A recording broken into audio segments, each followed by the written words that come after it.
Assalamualaikum warahmatullahi wabarakatuh. Innalhamdulillah nahmaduhu wa nasta'inuhu wa nastaghfiruhu wa na'udzu billahi min shururi anfusina wa min sayyiati a'malina may yahdihillahu fala mudilla lahu wa may yudlilhu fala hadiya lahu. Asyhadu an la ilaha illallah wa asyhadu anna Muhammadan abduhu wa rasuluhu wa la nabiyya ba'da. Amma ba'd. Jemaah salat subuh yang insyaallah dirahmati Allah Subhanahu wa taala, kembali kita memuja-muji Allah Subhanahu wa taala atas segala nikmat dan limpahan karunia yang sampai hari ini Allah Subhanahu wa taala tak bosan-bosannya berikan pada kita semua. Wabil khusus nikmat iman dan Islam, nikmat hidayah, sehingga kita bisa hadir di tempat yang mulia di dalam rangka sama-sama melakukan ketaatan pada Allah Subhanahu wa taala. Salam dan salam semoga selamanya tercurah kepada qudwah kita baginda Nabi Muhammad SAW beserta keluarganya, para sahabatnya yang luar biasa sampai kepada kita semua yang senantiasa istiqomah menjunjung tinggi sunnah-sunnahnya dan berbahagia kita semua termasuk umat yang mendapatkan syafaat yaumil akhir nanti. Amin ya rabbal alamin. Hadirin yang dirahmati Allah Subhanahu wa taala, tadi seperti sudah disampaikan oleh MC kita bahwa yang seharusnya mengisi kajian pagi hari ini adalah Ustaz Al-Faruq LCMA, namun karena satu dan lain hal beliau tidak bisa hadir, sehingga barusan tadi selesai terhadap ibadah kita bagi hisab kita bahkan ya, yaitu dalam urgensi surat Al-Fatihah dalam sholat. Bahwa kita tahu bahwa Imam Ali As-Sabuni dalam kitab pengantar studi Al-Quran karya Mana Al-Qatan, beliau mengatakan bahwa Al-Quran adalah kalamullah, definisi Al-Quran adalah kalamullah yang diturunkan kepada melalui malaikat Jibril kepada Nabi Muhammad SAW, yang diriwayatkan secara mutawatirah, ya, artinya riwayatnya itu mutawatir di atas sahih, kemudian yang membacanya dianggap sebagai ibadah, dimulai dari surat Al-Fatihah dan diakhiri dengan surat An-Nas. Jadi dari definisi ini bahwa jelas bahwa Al-Fatihah ini bagian dari pada Al-Quran ini, termasuk surat pembuka ya, terdapat dalam 7 ayat yang diulang-ulang. Bahkan dalam fikih-fikih disebutkan bahwa surat Al-Fatihah ini adalah rukun daripada sholat ya. Ya kita bisa menghindari surat yang lainnya Pak. Kita bisa menghindari surat Al-Baqarah untuk nggak bisa dibaca ya. Kita bisa menghindari surat An-Nisa atau Taubah dan lain sebagainya. Tapi dalam sholat kita nggak bisa menghindari namanya membaca surat Al-Fatihah. Bahkan dalam sebuah hadis dikatakan ya, la sholat liman yaqra'u bi fatihatil kitab. Tidak ada sholat bagi orang yang tidak membaca Al-Fatihah, atau dia baca Al-Fatihah tetapi salah ya. Itu sebagai pembuka betapa pentingnya Al-Fatihah ini dalam sholat kita. Bahkan amalan kita yang utama nanti akan dihisab adalah sholat. Kalau sholatnya benar, maka amalannya ini benar. Maka kalau kita lihat dari tadi, maka surat Al-Fatihah ini jadi penting. Maka harus menjadi perhatian bagi kita bahwa memperbaiki bacaan surat Al-Fatihah ini adalah sesuatu yang fardu ain, bahkan bisa mempengaruhi kadar kualitas sholat kita. Nah, karena Al-Quran Al-Fatihah bagian daripada Al-Quran, maka Allah Subhanahu wa taala memerintahkan kita dalam surat Al-Muzammil ayat keempat, "Warattilil Qur'ana tartila." Kalau diterjemahkan baca Al-Quran dengan tartil ya. Tapi kalau lihat dari makna tartil itu sendiri Pak, ya ada sebuah kajian yang mendalam bahwa itu diartikan bahwa tartilkanlah Al-Quran itu setartil-tartilnya ya. Jadi kita diperintahkan untuk membacakan setartil-tartilnya. Apa itu tartil? Tartil menurut Imam Ali radhiyallahu anhu, beliau mengatakan bahwa tartil itu adalah tajwidul huruf wa ma'rifatul huruf ya, mentajwidkan huruf dan tahu cara berhenti, tempat berhentinya dan cara mulainya. Nah itu dikatakan tartil. Maka suatu ketika Imam Hisam bin Al-Bakri bersama Imam Asim, ada seorang membaca Al-Quran kepada Imam Asim, membaca Al-Quran, kemudian Imam Hasyim Al-Bakri ini tidak meragukan sama sekali bacaan seseorang ini kepada Imam Hasyim. Tetapi begitu orang ini selesai membaca Al-Quran, kata Imam Hasyim apa? Anda belum baca Al-Quran. Kaget. Imam Hasyim tidak meragukan bacaan dari orang tersebut. Sekali lagi Imam Hasyim mengatakan, bacaan Anda belum baca Al-Quran. Dan ternyata bacaan orang tersebut memang tidak sesuai kaidah apa yang diperintahkan para ulama. Tidak tartil, huruf per hurufnya tidak ditunaikan sesuai dengan hak dan mustahabnya. Kemudian kaidah-kaidah tajwidnya tidak ditunaikan, ikhfa, idgham dan lain sebagainya tidak ditunaikan. Maka Imam Hasyim mengatakan Anda belum baca Al-Quran. Nah, ini jadi perhatian buat kita ya. Untuk senantiasa bagi kita untuk belajar memperbaiki bacaan Al-Quran kita. Kita dikatakan tartil setartil-tartilnya, yaitu melakukan huruf sesuai hak dan mustahabnya. Bahkan Imam Al-Adani mengatakan berhati-hati dalam membacanya dan memisahkan pengucapan satu huruf dengan huruf berikutnya. Jadi huruf satu huruf demi huruf itu harus jelas bacaannya. Menurut Imam Al-Adani beliau mengatakan demikian. Nah, ini semakna dengan makanya kita diperintahkan untuk memperbaiki bacaan kita dengan belajar tajwid ya, semakna dengan tahsin. Tajwidu berasal dari kata jawada yujawidu tajwidan, atau semakna dengan tahsin, hasana yuhasin tahsina, yaitu memperbagus atau memperindah bacaan kita.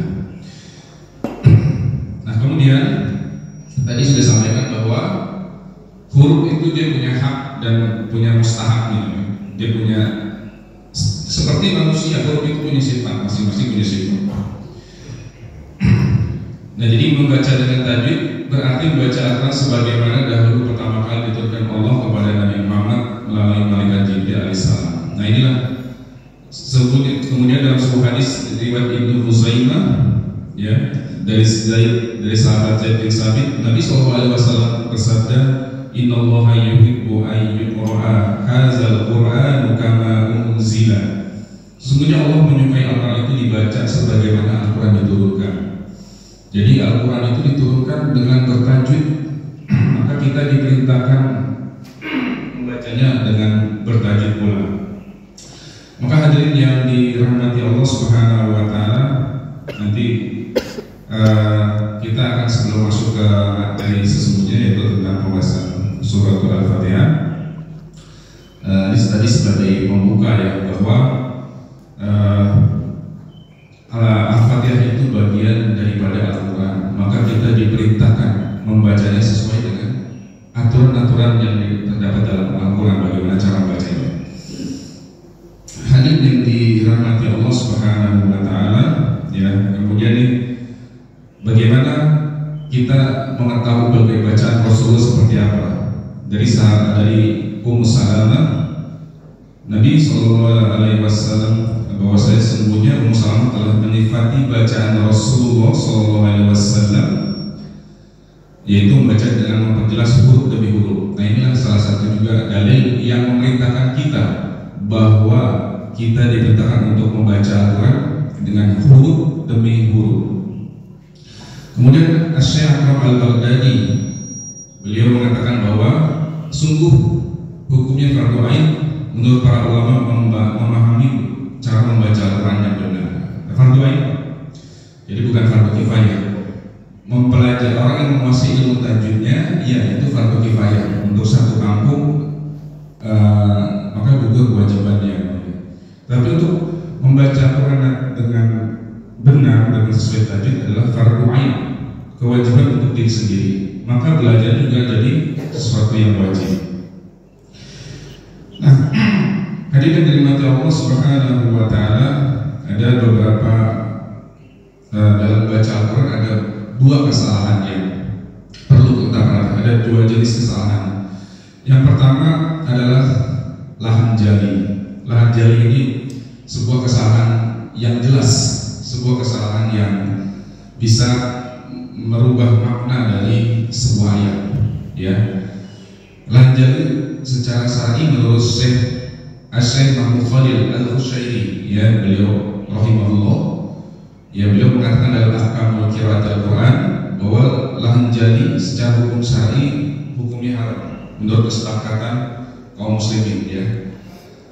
Jadi pelakunya akan mendapatkan dengan bila dia dengan sengaja maka dia bisa berdosa. Nah ini jamaah sekali yang dihormati Allah Subhanahu wa taala, maka penting bagi kita, bagi seorang muslim untuk belajar memperbaiki bacaan Al-Qur'annya.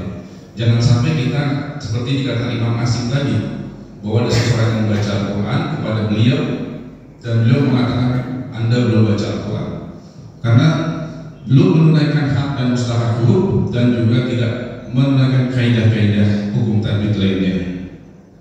Hadirin dirahmati Allah Subhanahu wa taala, ini buah renungan bagi kita ya, apalagi yang belum bisa baca Al-Quran, maka Allah masih berikan kesempatan kita untuk belajar. Allah masih berikan kita umur sehingga kita masih diberi kesempatan oleh Allah Subhanahu wa taala untuk menuntut ilmu Al-Quran model khusus. Terlebih lagi kemudian saya akan melanjutkan perkataannya. Terlebih lagi ayat dalam surat Al-Fatihah, karena kekeluarannya padanya dapat berpotensi membatalkan sholat. Begitu kata beliau. Kata Syekh Akram Al-Baghdadi. Nah, lahan itu apa? Hadirin semua yang dirahmati Allah Subhanahu wa taala, tadi lahannya adalah menyimpang dari yang benar ya. Tadi lahan jali, lahan yang terang ya. Lahan yang terang ini maksudnya jelas bagi orang awam pun tahu ya. Ada 4 hal yang bisa menyebabkan kesalahan lahan jali ini. Yang pertama merubah harokat. Misalnya saya membaca siratal ladzina an'amtu alaihim. Orang awam tahu kan kalau itu harusnya salah. Dia berubah harokat. Bisa menyebabkan berubahnya arti makna dalam Al-Quran. Kemudian yang kedua, lahan jali berikutnya adalah merubah huruf, ya merubah huruf. Misalnya dalam kata alhamdulillah harusnya ha yang ada pedasnya, tetapi kita ganti jadi alham, yang harusnya segala puji bagi Allah, alhamdulillah. Kemudian kalau kita ganti alhamdulillah maka menjadi segala kematian. Jadi satu huruf itu menyebabkan rusaknya makna ya, kalau kita salah membaca. Kemudian yang ketiga yang dikategorikan lahan jali adalah mengganti huruf ya. Tadi sama mengganti huruf ya. Kemudian mengurangi huruf ya. Misalnya dalam kata iyyaka na'budu wa iya, itu kan mesti ada tasdid ya di Arabnya. Kalau kita baca iyyaka na'budu wa iya, maka langsung artinya berubah. Yang artinya hanya kepadamu lah kami menyembah, ini menjadi hanya kepada matahari lah kami menyembah, dan hanya kepada matahari lah kami memandu. Jadi langsung rusak maknanya. Jadi Al-Fatihah itu ada 14 tanda tasdid yang semuanya harus kita baca. Ya. Tadi yang berikutnya, kemudian mengurangi huruf. Nah, menghilangkan huruf Pak. Ya misalnya ada yang ada rohnya di belakang nggak dibaca, dihilangkan. Itu langsung rusak Pak. Maknanya langsung rusak. Paling tidak bisa rusak, bisa juga tidak ada maknanya sama sekali. Nah itulah lahan jali, lahan yang bahkan di masyarakat kita sering tidak terjadi, yang kita tidak sadari bahwa itu ternyata lahan jali dan bisa berpotensi bisa merusak sholat kita. Nah, lahannya pada surat Al-Fatihah ya, Imam As-Safi mengatakan dalam kitab Al-Ummi, beliau mengatakan ya, orang yang keliru dalam surat Al-Fatihah dengan lahan yang menyebabkan perubahan makna, saya berpendapat bahwa sholatnya tidak sah. Ini menurut Imam Asy-Syafi'i dalam kitab Al-Ummi. Begitu pula tidak sah orang yang sholat di belakangnya menjadi makmum. Adapun jika kekeliruannya mengubah makna itu pada selain Al-Fatihah, maka saya tidak menyukainya. Namun saya tidak berpendapat bahwa ia mesti mengulangi sholatnya. Karena kalaupun ia meninggalkan tidak membaca surat selain Al-Fatihah dan hanya membaca Al-Fatihah saja, saya berharap sholatnya diterima. Apabila dengan itu sholatnya sah, maka begitu pula sholat makmum di belakangnya. Insya Allah jika kekeliruannya terjadi pada surat Al-Fatihah atau surat yang lainnya, namun tidak sampai mengubah makna, maka sholatnya sah. Namun saya tidak menyukai ia menjadi imam bagaimanapun keadaannya. Ya. Jadi pendapat saya ambil dari pendapat Imam Asy-Syafi'i dalam kitab Al-Ummi. Ya, jadi dengan pendapat dan hadis dari Al-Quran dan sebagainya, pendapat para ulama, maka ini seharusnya Al-Fatihah menjadi perhatian serius buat kita, bagi seorang muslim, karena kita setiap hari minimal 17 kali kita membaca surat Al-Fatihah dalam sholat. Ya, apalagi bagi kita yang suka jadi imam, ya, jadi harus diperhatikan bagaimana membaca Al-Fatihah dengan baik dan benar. Kemudian Al-Imam An-Nawawi, ya, dalam berkata dalam Al-Majmu'-nya, wajib membaca surat Al-Fatihah di dalam sholat dengan menyempurnakan seluruh tasdidnya yang berjumlah 14. Ya, tadi ada Bismillahirrahmanirrahim. Itu di kata Bismillah itu ada termasuk yang 3. Jadi ada 14 tasdid seluruhnya dalam surat Al-Fatihah, dan seluruhnya harus dibaca dengan tasdid. Di antara 3 tasdid pada basmalah, ya. Apabila huruf yang tidak terbaca atau meringankan tasdid, ya, sebagaimana tanpa tasdid, atau mengganti sebuah huruf dengan huruf yang lain padahal lisannya sehat, maka baca di dalam sholat itu tidak sah. Ya, apabila mengganti huruf dhad dengan dhad, maka dalam permasalahan keabsahan bacaan dan sholatnya terdapat 2 pendapat. Pendapat yang sahih adalah tidak sah. Ya. Jadi ini Pak, hati-hati, kita huruf-hurufnya mesti sesuai dengan makhraj dan sifat hurufnya, gitu ya. Itu pendapat Imam Nawawi, ya. Banyak pendapat-pendapat lain yang mengatakan demikian, semakna tentang betapa pentingnya suratul Al-Fatihah. Nah, ini tadi sudah disebutkan lahan, bagaimana ya lahan jali dan lahan kopi, ya. Maka terkait dengan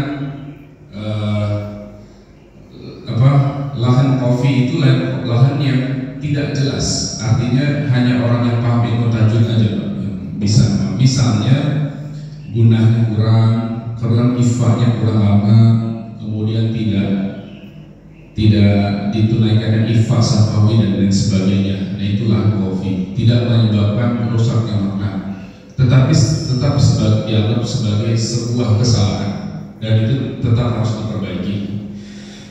Nah, terkait dengan Al-Fatihah yang dapat mengubah makna, maka para ulama menyebutkan ada 2 definisi, ya. Ada imam yang qori. Imam qori ini imam yang sudah bisa membaca Al-Fatihah dengan baik dan benar. Ya, apabila imamnya qori, maka sholatnya sah, ya. Kemudian ada juga definisi imam umi. Umi artinya orang yang belum bisa membaca Al-Fatihah dengan baik dan benar, maka dia harus belajar, ya. Makmum yang qori tidak bisa mengikutinya, jadi makanya repot Pak. Kalau imam udah qori bacanya bagus, ya, makmumnya umi, itu sah sholatnya menurut ini, ya, pendapat ini, ya. Kemudian kalau dibalik Pak, imamnya umi, bacanya belum baik Al-Fatihahnya, makmumnya qori, maka si qorinya ini yang bacanya tidak bagus, itu jadi gas, gitu Pak. Maka jadi penting perhatian bagi para takmir, ya, untuk menunjuk imam yang insyaallah baik dan benar. Insyaallah di sini sudah bagus, ya. Itu bapak-bapak semua yang dirahmati Allah Subhanahu wa taala, ya. Tadi terkait dengan lahannya, ada lahan yang tersembunyi, ada lahan kopi, berarti dia tersembunyi, ya. Jadi hanya orang-orang yang paham Al-Quran saja yang bisa mengetahuinya, ya. Ya, tadi lahan sudah, bagaimana hubungannya orang yang baca Al-Quran dengan baik dan dengan yang belum, tadi ada qori dan umi, ya. Maka hukum mempelajari tajwid, ya. Hukum belajar tajwid bagi keumuman kaum muslimin adalah fardu kifayah. Belajar tajwid itu Pak, ini belum bilang guna apa, ini bila guna apa. Namun seluruh kaum muslimin wajib mempelajari seminimal-minimalnya adalah tahsin surat Al-Fatihah, karena berkaitan dengan keabsahan sholat. Nah, ini Pak, perhatian minimal-minimalnya. Jadi kalau Al-Fatihahnya udah baik dan benar, udahlah, itu kasarnya udah mau usah ngaji, nggak apa-apa, kasarnya seperti itu. Betapa wajibnya kita memperbaiki bacaan surat Al-Fatihah kita. Selama lisannya kita masih sehat Pak, tidak sakit atau apa ya, maka kita wajib bahkan harus mencari guru ya. Karena itu terkait dengan sholat kita, dengan kualitas sholat kita ya. Pada sholat nanti adalah amal yang pertama dihisab oleh Allah Subhanahu wa Ta'ala. Kenapa penting setelah kita Ramadan ini kita masuk bulan Syawal yang akan meningkat sampai dengan hari ini sudah masuk bulan Muharram, maka bagi kita penting bagi kita untuk selalu meningkatkan kualitas ya. Yang pertama adalah kualitas baru kuantitas ya. Jadi karena dengan kualitas ini mudah-mudahan berpotensi amalan kita diterima oleh Allah Subhanahu wa Ta'ala, dan yang itu kita harapkan ya. Bahkan seorang ulama Fudail bin Ubaid mengatakan bahwa apabila dia tahu bahwa ada amalan yang sebesar biji zarrah yang diterima oleh Allah Subhanahu wa Ta'ala, maka baginya sudah cukup, itu lebih baik dari dunia dan seisinya ya. Jadi kalau kita tahu Pak, satu rakaat kita sholat kita tahu bahwa Allah Subhanahu wa Ta'ala menerima sholat kita satu rakaat pun itu sudah jauh lebih baik dari dunia dan seisinya.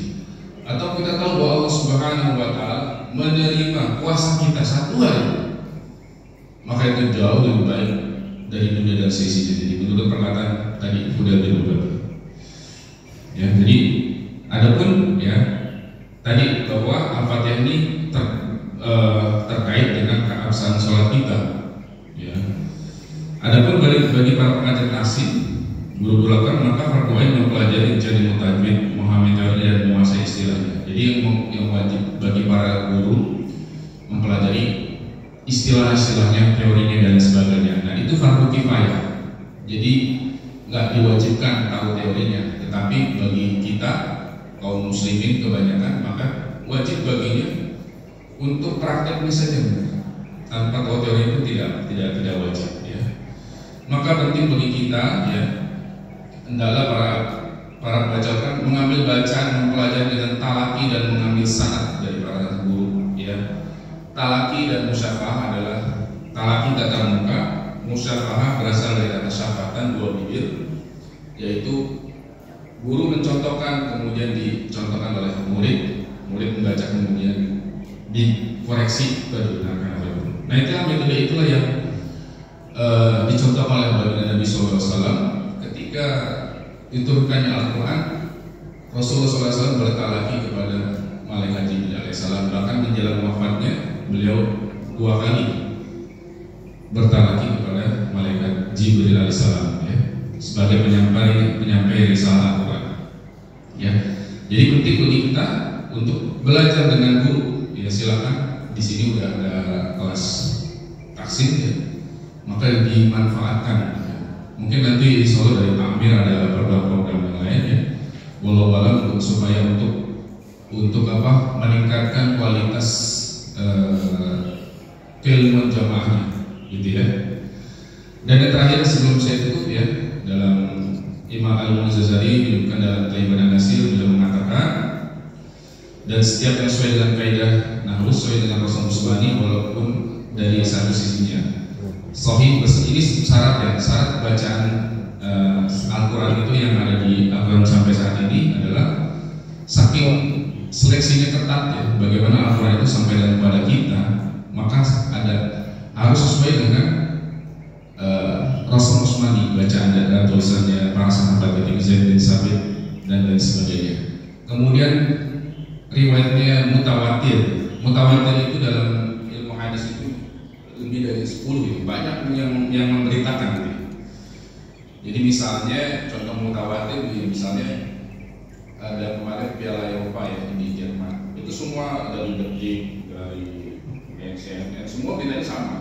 Jadi kuat, tidak ada dusta, tidak ya. Jadi kuat ya. Al-Quran itu begitu sampai kepada kita secara mutawatir. Yang kemudian adalah sesuai dengan kaidah nahwu bahasa Arab. Itulah kira-kira yang bisa saya sampaikan sebagai pengganti, sebagai pengisi dari ketidakhadiran yang pengisi rutinnya. Jadi saya mohon maaf jika banyak kekurangan, karena jujur baru selesai sholat. Billahi taufiq wal hidayah. Wassalamualaikum warahmatullahi wabarakatuh. Saya kembali nanti ke Bismillahirrahmanirrahim. Assalamualaikum warahmatullahi wabarakatuh. Waalaikumsalam. Alhamdulillah ya, pagi ini kita oleh Allah diberikan kesempatan ya untuk mengkaji tentang pentingnya mempelajari ilmu Al-Fatihah. Ini semua Allah yang mengatur ya. Artinya dengan ketidakhadirannya Ustaz Umar Faruk itu tidak mengurangi rasa hikmat kita untuk tetap hadir di Masjid Baitul Salam ini. Memang rutin tiap Ahad pagi kita coba usahakan sebisa mungkin ya ada kajian gitu ya. Artinya ini adalah upaya kita untuk selalu ngecas minimal pada saat-saat kita di weekday, kesibukan kita sehari-hari ya untuk mencari nafkah memang begitu keras gitu ya. Sehingga di hari Minggu ini mudah-mudahan semangat untuk mencari nafkah itu semakin lebih semangat lagi tentunya dan dengan penuh keberkahan dari Allah Subhanahu wa taala ya. Jadi ini terkait dengan seperti yang diutarakan tadi, kita ada kajian tahsin ya tiap hari Sabtu pagi ya bagi bapak yang mau mengikuti ya nanti atau mungkin nanti kita coba rubah lagi dengan membuka kelas tahsin baru ya, karena memang dengan yang sekarang ini di Ustaz Ade sudah ujian ya informasinya ya, sudah ujian nantinya mungkin sudah menjadikan bagi bapak yang mau memulai lagi nanti kita coba akan buka lagi kelas baru. Kemudian nanti juga insya Allah ada kelas khusus juga ya untuk terkait dengan untuk mempelajari Al-Fatihah ini, dan kemudian juga lebih jauh lagi kita akan coba mencetak imam-imam masjid ya, karena memang mau tidak mau kita harus punya pengganti ya, manakala Ustadz dari PPTKB itu periodenya untuk saat libur ya, saat libur itu kita ada kekosongan imam pada saat sholat-sholat yang dizaharkan terutama. Kalau sholat sunnah sih mungkin masih relatif lebih inilah ya mungkin hukumnya gitu, tapi kalau untuk sholat wajib tetap seperti yang saya ketahui ya, memang harus imamnya bagus ya.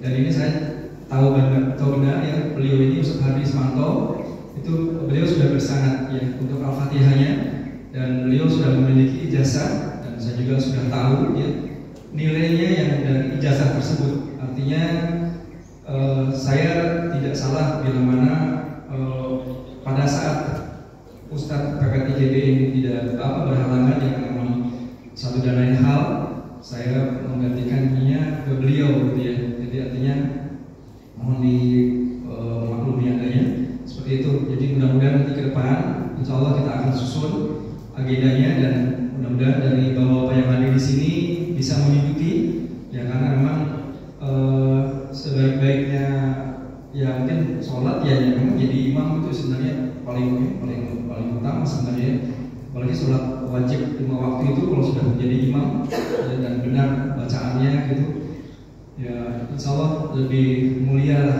gitu ya di sisi Allah ya. Tentunya kita yang hadir di sini alhamdulillah masjid kita ini tidak pernah kosong ya gitu ya. Jadi saya juga akan terus memberikan yang terbaik di Masjid Baitul Salam ini semampu saya bisa lakukan ya, sehingga selalu nyaman bila mana datang ke masjid ini. Mungkin itu aja tanggapannya dari saya. Demikian, assalamualaikum warahmatullahi wabarakatuh. Tadi dijelaskan bahwa pada saat kita misalnya menjadi makmum, terutama untuk sholat-sholat yang bacaannya dibunyikan ya, subuh, isya, maghrib ya. Apalagi bagi saya sering sholat itu di tempat-tempat di mall atau dimanapun ya, bukan di masjid yang imamnya sudah senior ya. Nah itu kan kadang-kadang ya menurut penilaian kita, wah ini ada yang salah, yang jadi hamzah gitu, atau membaca maliki jadi maliki atau malikiyah, jadi membaca haknya itu seperti pakai hamzah gitu kan. Nah dalam keadaan seperti itu apakah kita waktu mengikuti sebagai imam itu dalam membaca Al-Fatihah itu mengikuti imamnya atau setelah imam selesai membaca Al-Fatihah itu mana gitu ya, atau misalnya karena takut salah ternyata imamnya bagus ya kita mendengarkan aja, apakah itu yang kedua bacaan Al-Fatihah itu bisa nggak dipakai untuk mengirim doa bagi orang-orang yang meninggal? Saya kira itu aja. Assalamualaikum warahmatullahi wabarakatuh. Baik, terima kasih Pak Anas atas pertanyaan yang bagus ya, yang sering kita alami gitu ya. Jadi apabila kita sholat di mall atau ya imamnya bukan imam tetap ya katakanlah ya, maka tadi dalam hal baca Al-Fatihah yang baik dan benar ada dua istilah tadi. Yang pertama qori dan umi. Qori itu orang yang sudah bisa membaca Al-Fatihah dengan baik dan benar.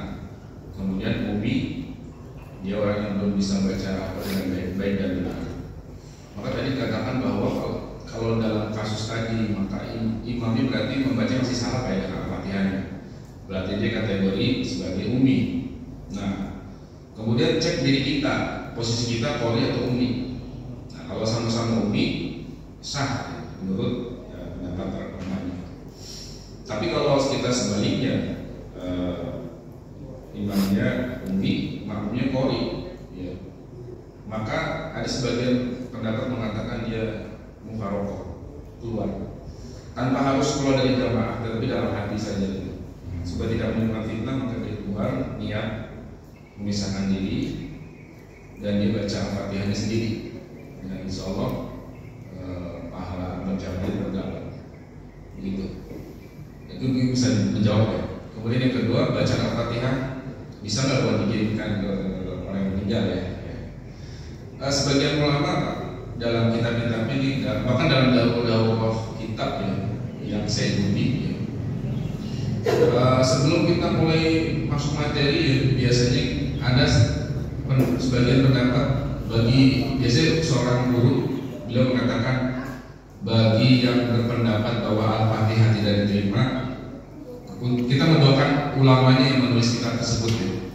Bagi yang berpendapat bahwa Al-Fatihah tidak sampai pada ulama tersebut, maka berdoa dengan doa yang terbaik. Maka bagi yang beranggapan bahwa Al-Fatihah sampai, mari kita bacakan surat Al-Fatihah. Al-Fatihah dengan harapan doa sampai ya. Karena Al-Fatihah itu ada 7 ayat. Yang pertama 4 ayat itu adalah memuja-muji Allah Subhanahu wa taala. Isinya pujian pada Allah Subhanahu wa taala.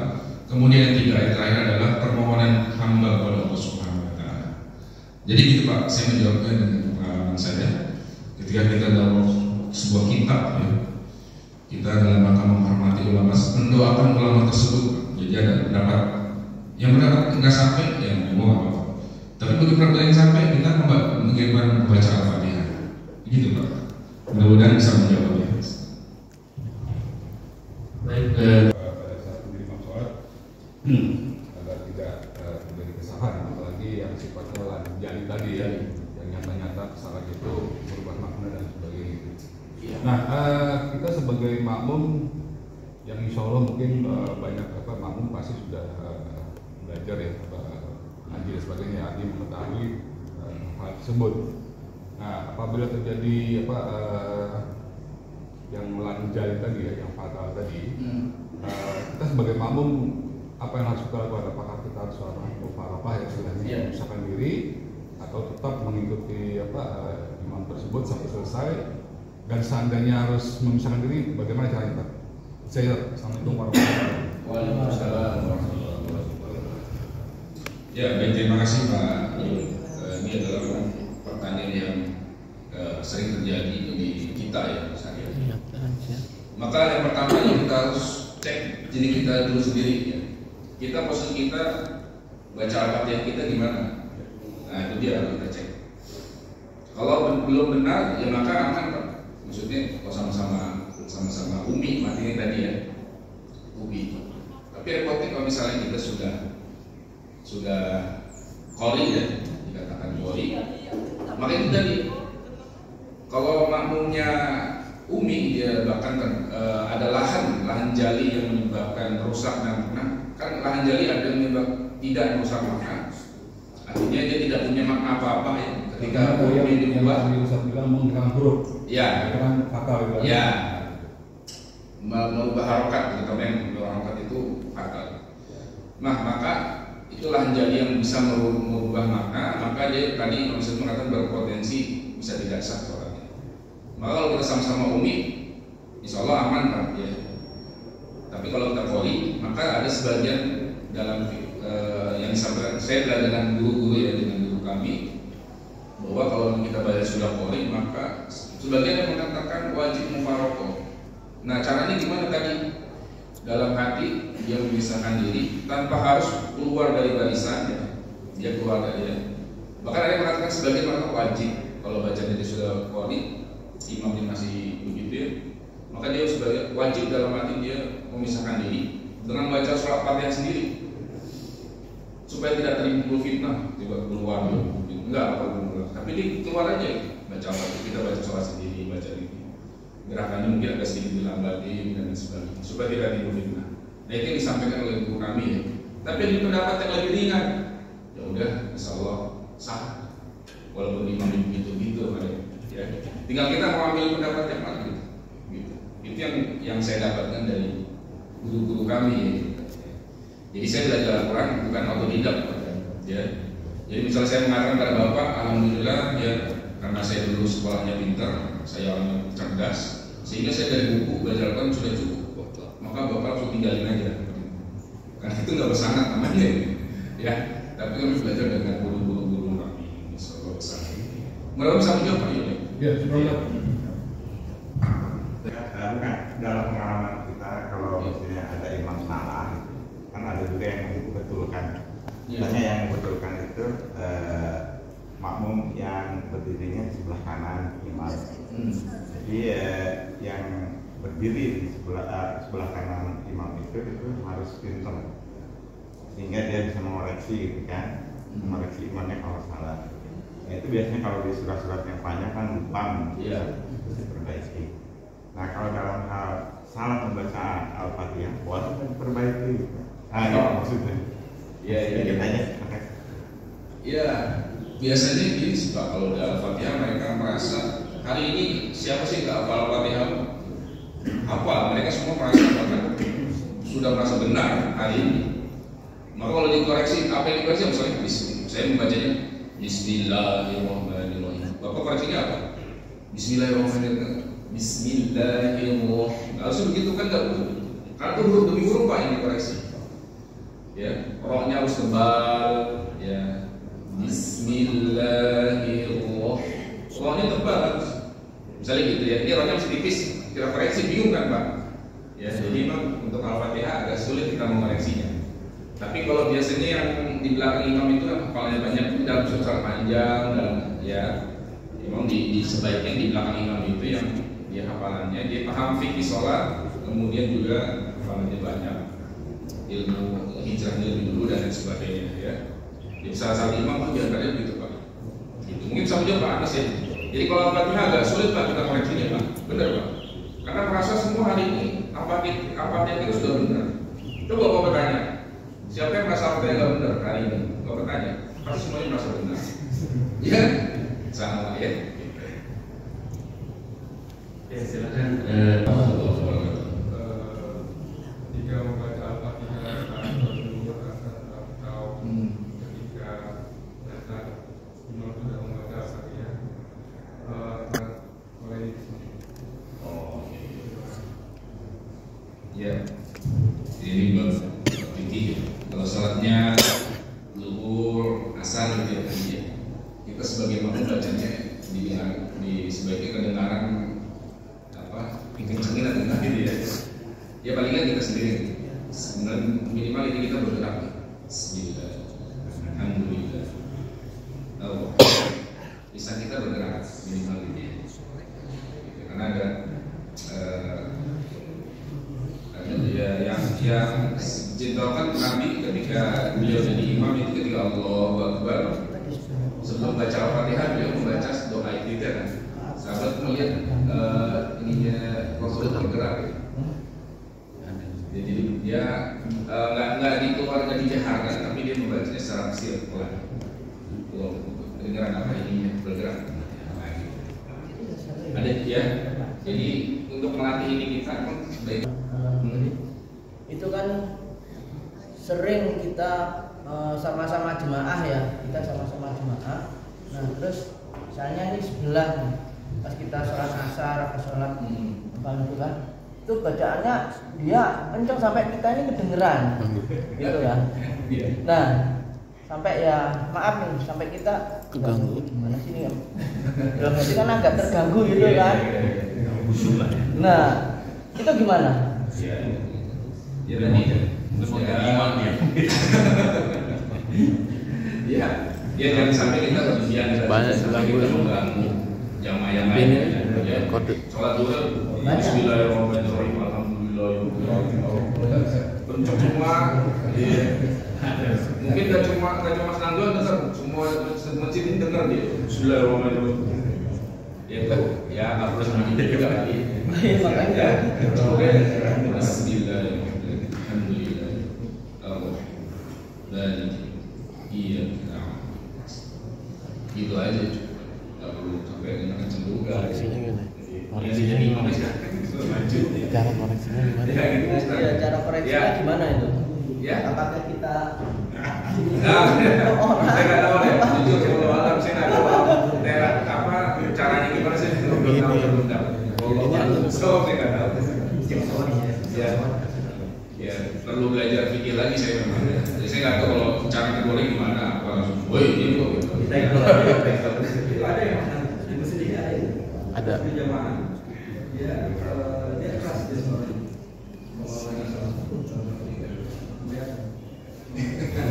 Yang penting sih tidak berlebihan lah, gitu ya.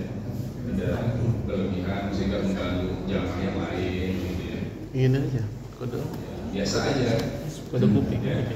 Ya mungkin itu saja yang bisa saya sampaikan. Sekali lagi saya mohon maaf atas segala kesalahan dan kekurangan. Sekali lagi tanpa persiapan. Ya, sekali lagi juga kesempatan. Terima kasih juga dikasih kesempatan oleh Pak Ketua DKM untuk mengisi kekosongan ini. Ya, tapi ya sekali lagi kembali pada MC kita. Baik, La ilaha illa anta Assalamualaikum warahmatullahi wabarakatuh.